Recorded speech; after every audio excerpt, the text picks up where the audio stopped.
Aku hanya ingin berbagi kebahagiaan dan tidak menggurui siapapun. Terlalu sulit bagiku untuk menyalahkan siapapun. Akan tetapi apabila ada orang yang ingin mengisi raporku, tentu aku sangat gembira sekali. Dan kujamin aku tidak akan sakit hati sedikit pun. Dan saya ke Teh Desi Inaya dulu nih malam hari ini. Teh Inaya, ini kan kali pertama membacakan Gelombang Cinta Buya, dan ternyata saya kira mudah-mudahan sepemikiran apa yang disampaikan oleh Kang Yayat ya tentang Gelombang Cinta malam hari ini. Dan kalau Teh Inaya sendiri bagaimana tentang silahkan engkau bebas berkarir ini dalam pikiran Teh Inaya sendiri? Assalamualaikum warahmatullahi wabarakatuh. Warahmatullahi wabarakatuh. Kebetulan saya memilih untuk berkarir, menjadi perempuan yang berkarir karena saya sering membaca kajian-kajian yang tentang bagaimana perempuan dengan kodratnya dan lain-lain seperti itu. Ada beberapa alasan tentang alasan saya untuk berkarir gitu.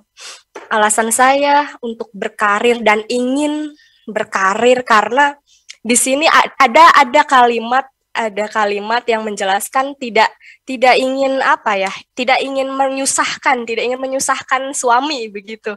Nah, itu sih yang di pikiran saya ingin bermanfaat. Gimana, saya tipe orang yang bosan dengan sesuatu hal yang begitu aja gitu. Artinya saya ingin banyak ilmu, banyak pengalaman, banyak bercengkrama dengan orang-orang yang belum saya temui gitu. Makanya alasan saya berkarir semata-mata bukan hanya mencari uang sebetulnya, karena ingin menemukan sesuatu atau menemukan ilmu pengalaman di sekitar lingkungan saya atau dengan orang-orang yang baru, dengan pikiran-pikiran manusia yang berbeda-beda. Nah, alasan saya berkarir seperti itu, dan kebetulan saya sudah bersepakat dengan calon saya. Saya ingin menjadi perempuan berkarir dengan aspek-aspeknya gitu, atas persetujuan. Tapi mungkin saya membatasi karena kembali lagi ke hakikat perempuan itu taat kepada suami gitu kan setelah menikah gitu. Jadi mungkin karir saya nanti ke depannya itu sesuai dengan isi di sini ya. Ada di mana di sini dijelaskan bahwa ada titik yang harus kita ketahui bahwa jangan terlalu berlebihan dalam segala sesuatu, apalagi dengan duniawi gitu ya. Makanya di sini saya ketika membacakan puisi silahkan engkau bebas berkarir merasa ada saya di dalamnya gitu. Ada saya di dalamnya. Saya merasa membacakan ini sedikit tersinggung juga ya gitu. Karena saya sendiri ingin berkarir gitu. Menjadi wanita karir adalah cita-cita saya sejak lama. Padahal waktu itu ada yang membantah kenapa sih harus berkarir, kenapa nggak di rumah saja, karena hakikat perempuan memasak, mencuci, beres-beres rumah, dan mengikuti apa yang suami mau gitu. Lalu dikembalikan lagi, terus hak istri memang harus seperti itu ya, atau tidak diberikan kebebasan atau tidak diberikan ruang dalam berkreativitas, dalam berkarya ataupun dalam pengalaman-pengalaman seperti itu. Makanya saya setuju dengan adanya di sini ada kalimat bahwa setelah sekian lama engkau bersabar akan membahagiakan dirimu dan akan membuat engkau dapat melupakan pahit dan getirnya kehidupan yang selama ini engkau jalani. Di sini kalimat ini saya sabar dengan segala sesuatu yang menurut saya susah gitu dalam karir ataupun dalam aktivitas sehari-hari gitu. Karena saya sendiri jujur setelah kuliah langsung berkarir tanpa meminta uang sedikit pun kepada orang tua, alhamdulillah Allah kasih ujian, mungkin dikatakan ujian atau apa, nanti Buya bisa revisi kalimat saya, barangkali saya salah gitu ya. Jadi ketika saya dikasih sesuatu, bisa berkarir gitu, diperlihatkan karir saya gitu, ternyata Allah itu mengambil ayah saya gitu, jadi otomatis saya jadi tulang punggung gitu. Nah, dan ditambah lagi harus menutupi segala sesuatunya yang harusnya dilakukan oleh ayah saya gitu. Itu semua sekarang saya yang jalani. Makanya apakah ini nilai positif sebagai perempuan berkarir, atau memang ini bentuk ujian wanita berkarir gitu? Apakah perempuan itu harus dibatasi dalam berkarir untuk tidak dibenci oleh Tuhannya ketika sudah menikah? Apakah perempuan itu harus dibatasi karirnya, atau memang tidak boleh sama sekali? Itu yang harus saya selalu tanyakan kepada orang-orang yang mungkin lebih tahu ilmunya gitu. Saya masih mempertimbangkan. Saya juga pas membaca puisi ini saya harus berkarir atau tidak gitu. Soalnya di sini kok suami kayak merasa berat ya kalau istrinya berkarir gitu. Baik.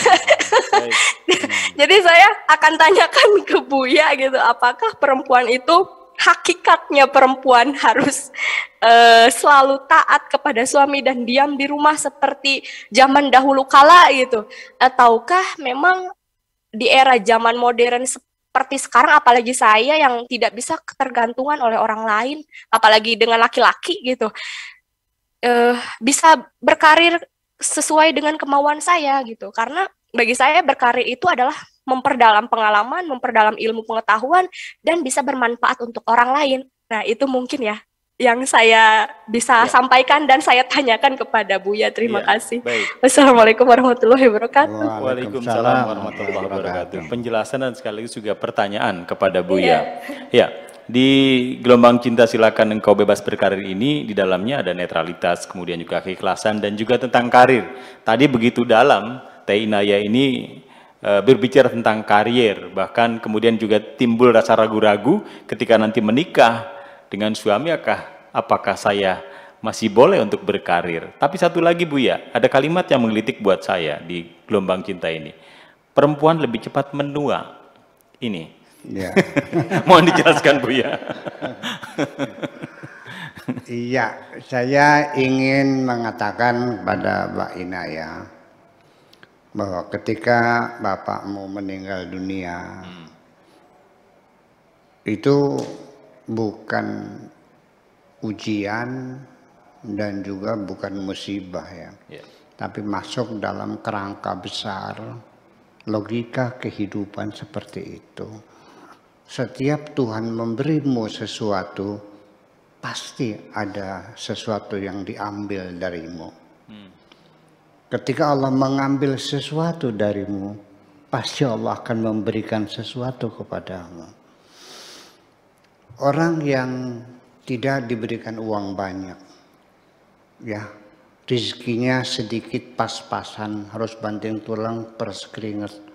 Alhamdulillah sampai 70 tahun, 90 tahun masih bisa makan sambal, bisa minum teh tubruk, masih nggak ada kolesterol, nggak ada diabetes, nggak ada. Tapi orang yang diberikan uang berlimpah ruah, dicabut kenikmatan oleh Allah, nggak boleh minum teh tubruk, nggak boleh makan goreng-gorengan, nggak boleh makan sate. Iya kan? Jadi akhirnya sama, kesempatan untuk bahagia itu sama, baik orang kaya maupun orang miskin. Jadi akhirnya tergantung bagaimana kita merubah cara berpikir kita. Kenapa sih tidak kita syukuri saja semuanya itu? Ya, terlepas dari tinjauan mata hati kita. Ya, pokoknya apapun yang telah menjadi keputusan Tuhan, kita hanya bisa menyanjung Tuhan, bersyukur kepada Tuhan. Dikasih uang banyak, ya alhamdulillah. Dikasih uang sedikit, alhamdulillah. Enggak dikasih uang, alhamdulillah. Duitnya hilang, alhamdulillah, selesai. Jadi senang semua. Dapat duit banyak, senang. Dapat duit sedikit, senang. Nggak dapat duit, senang. Sampai duitnya hilang juga, tetap senang. Karena pasti ketika Allah mengambil sesuatu, Allah akan mendatangkan penggantinya. Dan mungkin itu, dan kita harus punya praduga baik.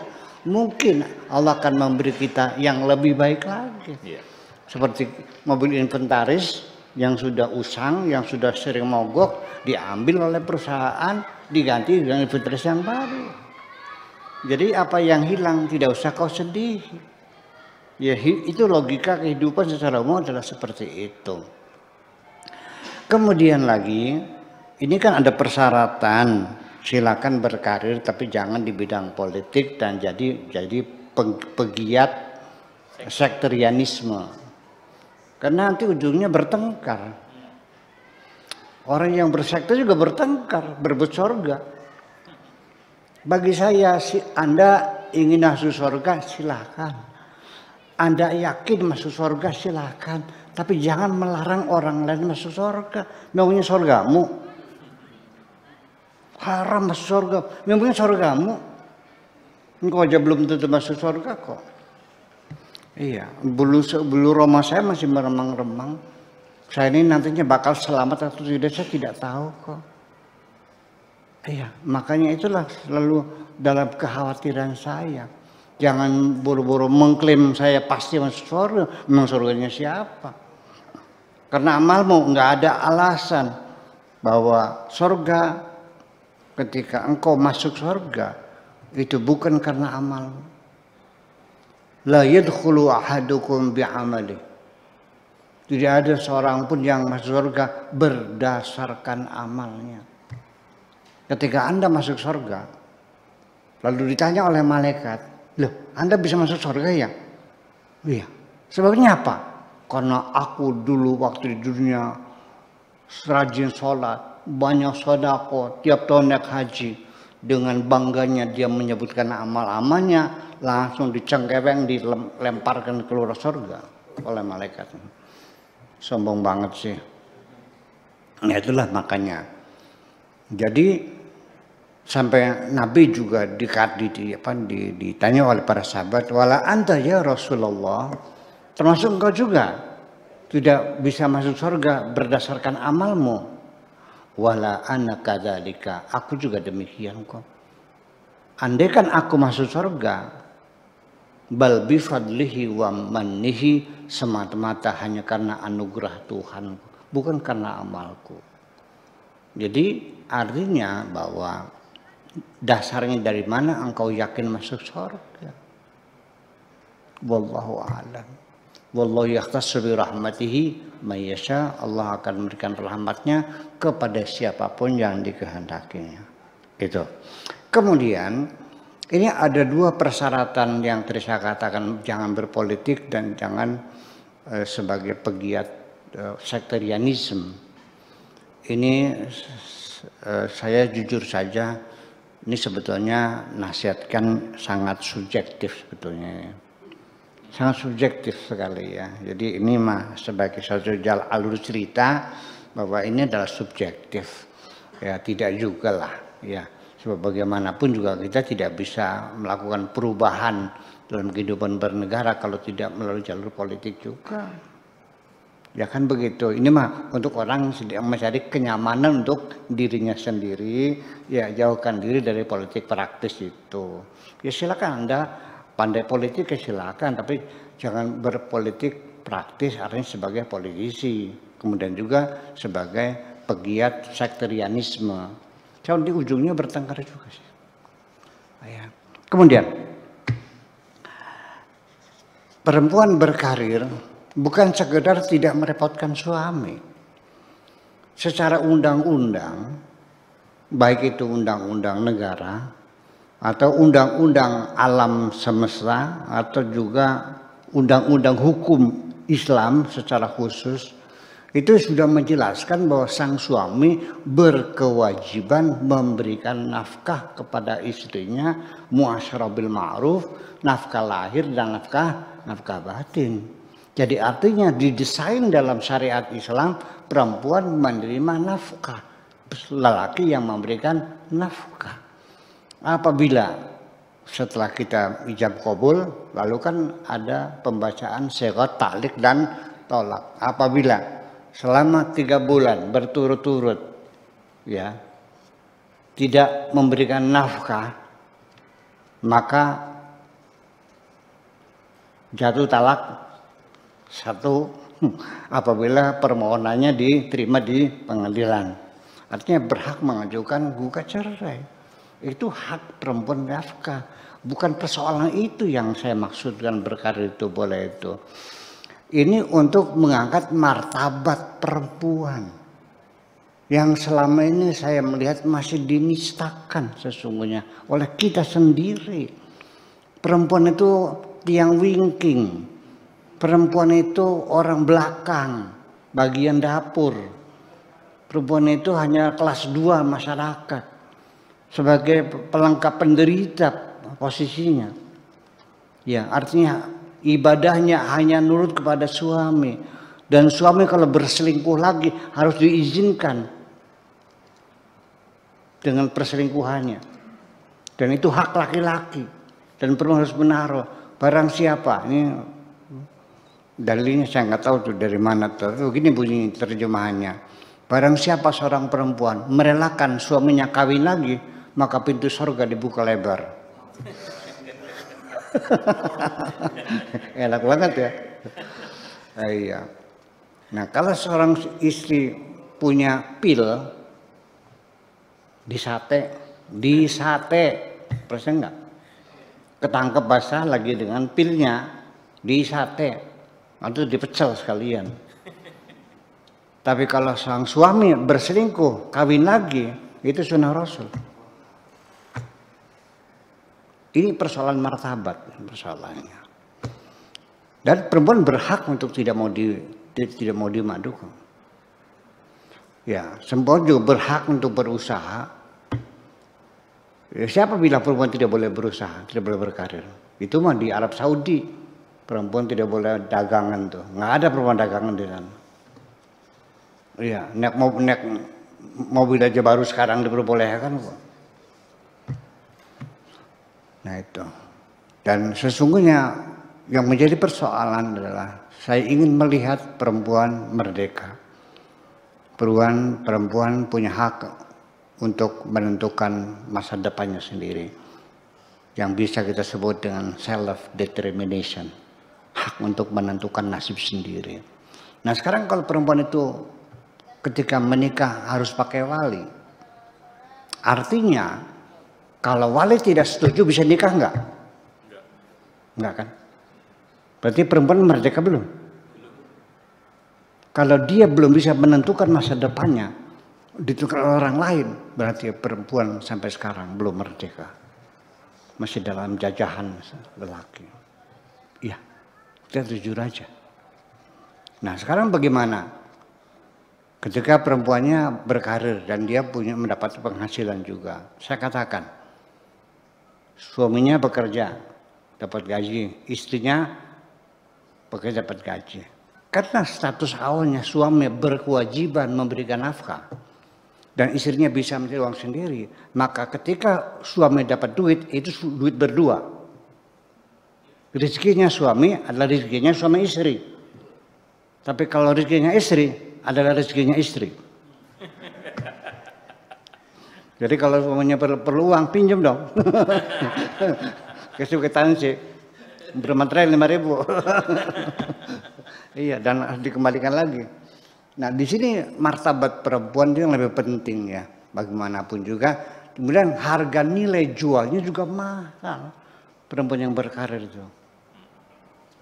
Ya, jadi bukan hanya sekedar tidak merawatkan suami, itu sudah kewajiban suami, tetapi masalah harga diri seorang perempuan yang perlu kita perjuangkan sampai sekarang ini, bahwa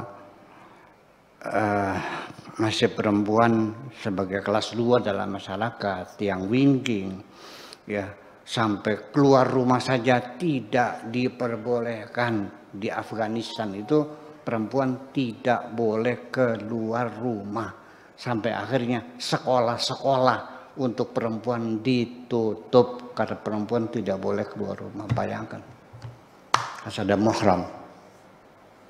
Boleh naik haji perempuan sendiri ke Mekah, nggak boleh, harus ada muhram. Di situ persoalannya kan. Karena ini adalah hukum fikih, fikih Islam. Nah kalau fikih itu Imam Syafi'i mengatakan bahwa perempuan kalau kawin perlu pakai wali. Imam Abu Hanifah mengatakan tidak perlu pakai wali. Perempuan boleh menikahkan dirinya sendiri. Wali itu ketika yang bersangkutan cacat fisik, buta, bisu, ya kan, atau gila, atau masih kurang umur, masih anak-anak, itu perlu wali. Tapi kalau sempurna, sehat walafiat, ya kan, berpendidikan, berhak menentukan sendiri. Padahal kedua-duanya melihat ada hadis Nabi la nikah bila waliyin. Tapi kenapa kesimpulan hukumnya berbeda? Ya karena yang mengatakan harus dengan wali itu dugaan Imam Syafi'i, yang mengatakan tidak perlu pakai wali dugaan Abu Hanifah. Berarti kalau begitu fikih adalah dugaan. Dugaan siapa? Dugaannya ulama. Kalau dugaan budaya itu agama, ya udah selesai. Kok kenapa diributin? Gitu. Itu yang penting. Jadi untuk mengangkat martabat dan nilai perempuan yang luhur, perempuan perlu berkarir. Adapun syaratnya jangan di bidang politik dan sekterianisme, itu nasihat yang sangat subjektif sesungguhnya.